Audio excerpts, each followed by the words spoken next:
जय जय श्री राधे। हरे कृष्ण। आप सभी का दिन शुभ हो, मंगलमय हो। कान्हा जी की कृपा सदैव आप सभी पर बनी रहे। आज के अध्याय का शुभारंभ करेंगे पंच भीख वक्र व्रत की कथा के साथ। वैसे तो कार्तिक मास के सभी दिनों में उपवास रखा जाता है। एक समय भोजन किया जाता है जिसे तारा भोजन कहते हैं। पूरे महीने में यदि आप सभी नियमों का पालन न कर पाए, या जो लोग ऐसे हैं जो कार्तिक मास के नियमों का पालन नहीं कर पाते हों, कार्तिक स्नान न कर पाते हों, तारा भोजन नहीं कर पाते हों, क्योंकि कार्तिक के महीने में बहुत सारी वस्तुएं ऐसी होती हैं जिनका त्याग किया जाता है। पूरे महीने में अगर आप इन वस्तुओं का त्याग न कर पाएं तो आपको कार्तिक मास समाप्त होने के अंतिम 5 दिन यानी कि देव उठनी एकादशी से लेकर कार्तिक पूर्णिमा के दिन तक आपको कार्तिक मास के नियमों का पालन करना चाहिए। ऐसा करने से भी पूरे महीने में किए गए व्रत, उपवास और सभी नियमों के पालन का पुण्य प्राप्त हो जाता है। और इन 5 दिनों के व्रतों को कहा जाता है भीष्म पंचक व्रत, जिसके बारे में आप हमारे चैनल पर अगली वीडियो में जरूर सुनेंगे। मैं भीष्म पंचक व्रत से जुड़ी हुई सारी जानकारी आपको और जो भी नियम है उनके बारे में बता दूंगी। हो सके तो उस वीडियो को आप हमारे चैनल पर जरूर सुनिएगा। अब सुनिए भीष्म पंचक यानी पंच भिमुख व्रत कथा।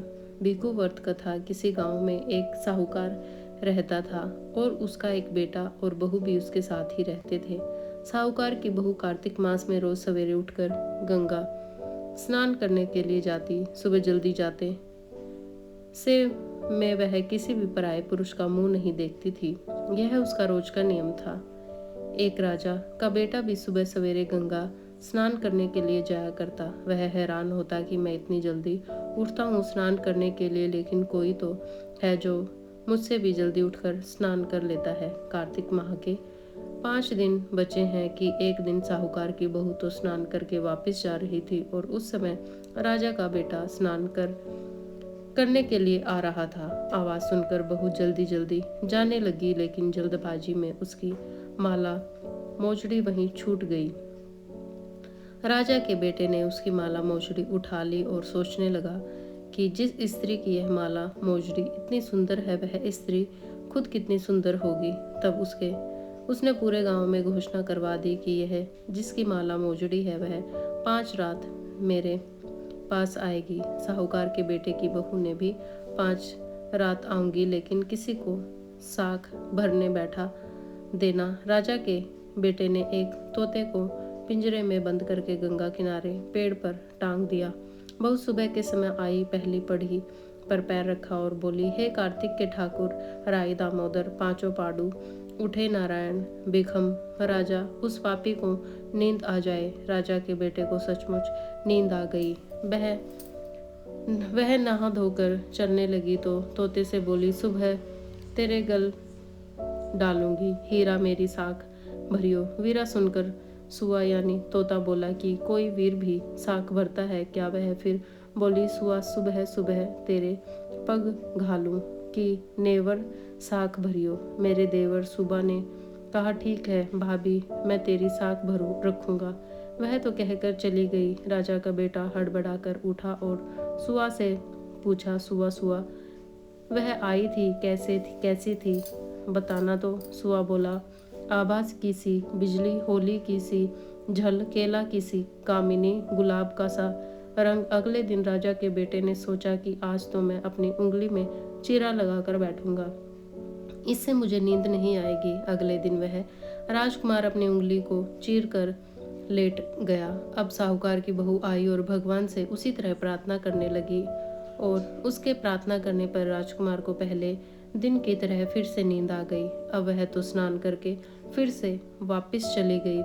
जागने पर राजकुमार ने तोते से फिर पूछा, सुबह सुबह वह आई थी क्या? तोते ने फिर से वही बात दोहरा दी। अब राजकुमार बोला कि आज तो मैं रात में आंखों में मिर्ची डालकर बैठूंगा। रात में वह सचमुच अपनी आंखों में मिर्ची डालकर ही बैठ गया। साहूकार की बहू फिर आई और फिर से प्रार्थना की कि जिससे राजकुमार को फिर से नींद आ जाए।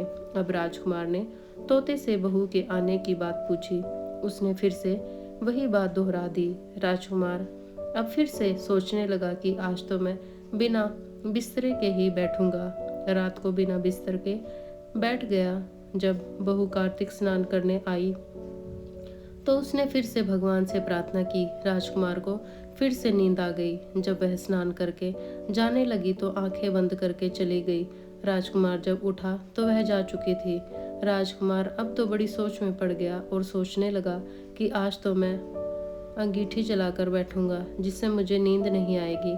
फिर वह रात को अंगीठी रखकर अपने पास में बैठ गया। साहूकार की बहू आई और फिर से भगवान से प्रार्थना करने लगी कि हे प्रभु, आपने तो 4 रातें निकाल दी, अब यह रात भी आखिरी बची है, इसे भी निकाल दो, मेरी लाज रख लो। भगवान ने उसकी बात रख ली और राजकुमार को 5वीं रात भी नींद आ गई।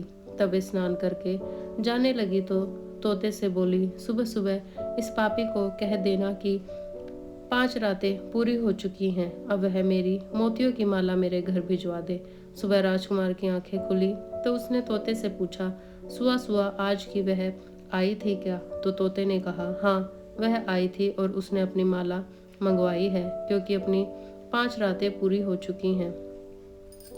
उसकी 5 रातें पूरी हो चुकी हैं। यह सुनकर राजकुमार सोचने लगा कि वह तो सच्ची थी, तभी तो भगवान ने भी उसका सत रखा। कुछ समय के बाद राजकुमार को कोढ़ हो गया। राजा ने ब्राह्मण को बुलाकर पूछा कि मेरे बेटे का शरीर क्यों जल रहा है। ब्राह्मण ने विस्तार से सारी बात राजा को बता दी कि इसने क्या किया था। ब्राह्मण ने कहा कि इसने पतिव्रती स्त्री पर बुरी नजर डाली, इसलिए इसे यह रोग हो गया है। राजा ने इसके ठीक होने का कोई उपाय पूछा तो वह ब्राह्मण कहने लगा कि उस साहूकार की बहू को अगर यह अपनी धर्म बहन बना ले और रोज उसके जल से यह स्नान करे तो यह ठीक हो सकता है। राजा साहूकार की बहू की माला लेकर साहूकार के घर गया और बोला कि यह माला आपकी पुत्र वधू की है, आप इसे ले जाइए और कृपा कर अपनी बहू के नहाए हुए जल से मेरे बेटे को नहला दीजिए। साहूकार बोला कि मेरी बहू तो किसी पराये पुरुष का मुंह तक नहीं देखती, आप उसे इस नाली पर बिठा दीजिए। जब वह ऊपर नहाएगी तब नीचे इस नाली के पानी से आपका पुत्र स्नान कर लेगा। राजकुमार ने वैसा ही किया और कुछ समय के बाद उसका शरीर चंदन सा स्वस्थ हो गया। पंचभूखु देवता, जैसे आपने साहूकार की पुत्र वधू का सत रखा वैसे ही सभी का रखना। पो नहाए पड़वा नहाई 5 रतन पंच तीरथ पंच बिखम नहाई 1 टका, मेरी गांठ में सुनियो रघुराई। आधे का लाई आंवला आधे की राई राई, दामोदर सावला जिसने सृष्टि रचाई। राजा के घर उतरी पुत्री बन आई, राजा लाया ब्याह के रानी बन आई। 4 चक्कर 4 मकर 4 दिए की लोह में, तुझसे पूछूं श्री कृष्ण जी कब निस्तारा होए। जब आएगा कार्तिक का महीना तब रिस्तारा होए, प्रेम से बोलिए कार्तिक के राई दामोदर की जय हो। अब सुनिए आज का कार्तिक मास महात्म्य। इससे पहले कार्तिक मास महात्म्य के 7वें अध्याय में आपने जाना था कि किस प्रकार जलंधर का वध हुआ और देवताओं के कार्य की सिद्धि के लिए देवी गौरी, लक्ष्मी जी और सरस्वती जी ने देवताओं को जो 3 बीज दिए जिन्हें बोकर जिन 3 वृक्षों की उत्पत्ति हुई। अगर आप इन बारे में जानना चाहते हैं तो इससे पहले का अध्याय आप जरूर सुनिए। देवर्षि नारद के मुख से इतनी कथा सुनने के पश्चात महाराज पृथु ने फिर से उनसे विनती की कि हे महामुनि, आपने कार्तिक मास में भगवान विष्णु की पूजा का महात्म्य सुनाया। इस मास में अगर किसी अन्य देवता का पूजन या व्रत होता है तो यह भी बताइए। तब देवर्षि नारद जी बोले, नारायण नारायण। कार्तिक शुक्ल पूर्णिमा को विष्णु जी का व्रत, कार्तिक कृष्ण चतुर्थी को श्री गणेश और अष्टमी और अमावस्या को श्री लक्ष्मी जी का व्रत रखा जाता है। जो कुंवारी कन्याएं कार्तिक मास में चतुर्थी को गणेश जी का कर्क चतुर्थी व्रत रखती हैं उन्हें सुयोग्य वर मिल जाता है। अगर विवाहित स्त्री इस व्रत का पालन करे तो उसका विवाह अटल रहता है। प्रातःकाल स्नान आदि से निर्वित होकर चंदन आदि से श्री गणेश जी का पूजन करे। फिर सायंकाल गणेश जी का पूजन करके चंद्रमा उदय होने पर चंद्रमा को अर्घ दे। फिर उत्सव मनाते हुए भोजन करे। सद्वाप को अपने सुहाग की रक्षा करने के लिए यह व्रत अवश्य ही करना चाहिए। कर्क चतुर्थी व्रत के महत्व का वर्णन करते हुए देवर्षि नारद ने कहा, राजा पृथु, अब इस व्रत का इतिहास सुनाता हूँ, ध्यानपूर्वक सुनो। भद्रावती नगरी में सुधर्मा नाम का एक राजा था। उसके रवि दत्सु शर्मा, जय शर्मा और सुबोधन नाम के 4 पुत्र और वीरमती नाम की कन्या थी। सुधर्मा ने अपनी कन्या का विवाह देवव्रत के साथ कर दिया। वे दोनों प्रेम पूर्वक रहने लगे। एक दिन अचानक घर पर सांप के द्वारा काटे जाने से देवव्रत की मृत्यु हो गई। यह देख वीरमती जोर जोर से रोने चिल्लाने लगी। उसकी आवाज और उसका रोना सुनकर उसके माता पिता, चारों भाई और पूर्ववासी भी वहां पर आ गए और देवव्रत को मरा हुआ देखकर समस्त नगर दुख के सागर में डूब गया। उसी समय दुखों को दूर करने वाले महर्षि पुलत मुनि अचानक वहां आ पहुंचे। राजा ने हाथ जोड़कर विनय पूर्वक उनसे पूछा, हे महात्म, किस पाप के कारण मेरी यह कन्या विधवा हुई है? पोलत से मुनि ने बताया कि कार्तिक मास के कृष्ण पक्ष की गणेश चतुर्थी का व्रत न करने के कारण ही यह कन्या वैधव्य को प्राप्त हुई है।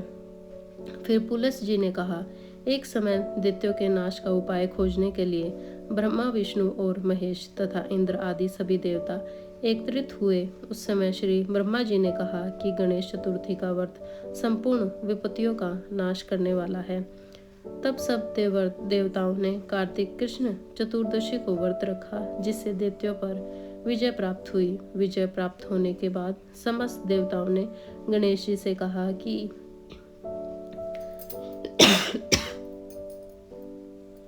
हे गणपति, वर मांगो। तब गणेश जी कहने लगे कि जो स्त्री कार्तिक कृष्ण चतुर्थी का व्रत करे उसका पति चिरंजीवी और जो न करे वह विधवा हो।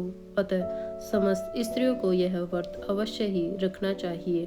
हे राजन, तुम्हारी कन्या ने इस व्रत को नहीं किया था, इसी कारण यह विधवा हुई है। यदि आप भी इस व्रत को करे तो उसका मृत पति जीवित हो सकता है। ऐसा कहकर पुलस मुनि चले गए। तब राजा ने अपने जमाता का शरीर तेल में सुरक्षित रखवा दिया। इसके बाद जब कार्तिक मास आया तो उसकी कन्या ने विधिवत व्रत करके उद्यापन में ब्राह्मणों को दान दक्षिणा देकर उन्हें संतुष्ट किया, जिसके प्रभाव से उसका मृत पति पुनर्जीवित हो गया। नारद जी कहते हैं, राजा पृथु, सौभाग्यवती स्त्रियों को अपने सुहाग की रक्षा और संतान प्राप्ति के लिए यह व्रत अवश्य ही रखना चाहिए। इसके आगे का वृतांत आप सभी अगले अध्याय में सुनेंगे। अब सुनिए श्री तुलसी चालीसा पाठ और तुलसी माता की आरती। जय जय तुलसी भगवती सत्यवती, सुख धनी नमो नमो हरि प्रेमी सी। श्री वृंदावन खानी श्री हरि शीश बिरज देहु, अमर व अम्ब जनहित है वृंदावनी, अब न करहु विलंब। धन्य धन्य श्री तुलसी माता, महिमा अगम सदा श्रुति गाता। हरि के प्राण हो से तुम प्यारी, हरि हेतु कीन हो तप भारी। जब प्रसन्न है दर्शन दिन हो, तब कर जोरी विनय उस कीन हो। हे भगवंत कंत मम होए दिन जानी, जानी छाड़ छह सुनी लक्ष्मी। तुलसी की बानी दिन हो श्राप, कथ कर आनी यह अयोग्य वर्मा गनहारी। हो विटप तुम जड़ तनुधारी, सुनी तुलसी श्रीय श्रप। तेहि ठाम करहु वास निचन धामा, दियो वचन हरि तब तत्काला। सुनहु सुखमुह मुख जानी होए बिहाला। समय पाई योह रो पाती, तोरा पूजते ही आस वचन सत मोरा। तब गोकुल मह गोप सुदामा, ता सुई भई तुलसी ता बामा। कृष्ण रास लीला है माही, धे शक्य प्रेम लखी नाही। दियो श्राप तुलसी तत्काला, नर लो कहीं तुम जन्म हो बाला। यो गोप वह दानव राजा, शंख चूर्ण नामक शिर ताजा। तुलसी बता सुख नारी, परम सती गुण रूप अगार। सब अस दवेह कल्प, तब जब गह तृतीय जन्म तब भय हो वृंदा। नाम भयो तुलसी को असुर जलंधर, नाम पति को करत अति द्वंद।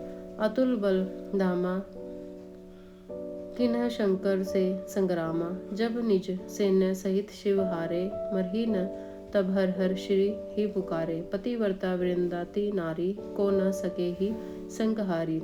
तब जलंधर ही वेश बनाई, वृंदा डिग हरि पहुँचो जाई। शिव हित लही करी कपट प्रसंगा, कियो सतित्व धर्म तो ही भंगा। भयो जलंधर कर संग हारा, सुनी उर शोक उपारा ही क्षण दियो। कपट हरि तारी, लखी वृंदा दुख गिरारी। जलंधर जस हत्य अबिता, सोई रावण तस हरहि सीता। उस परस्त्र सम हृदय तारा, धर्म खंडी मम पति ही सहारा। यही कारण लही श्राप हमारा, होवे तनु पाषाण तुम्हारा।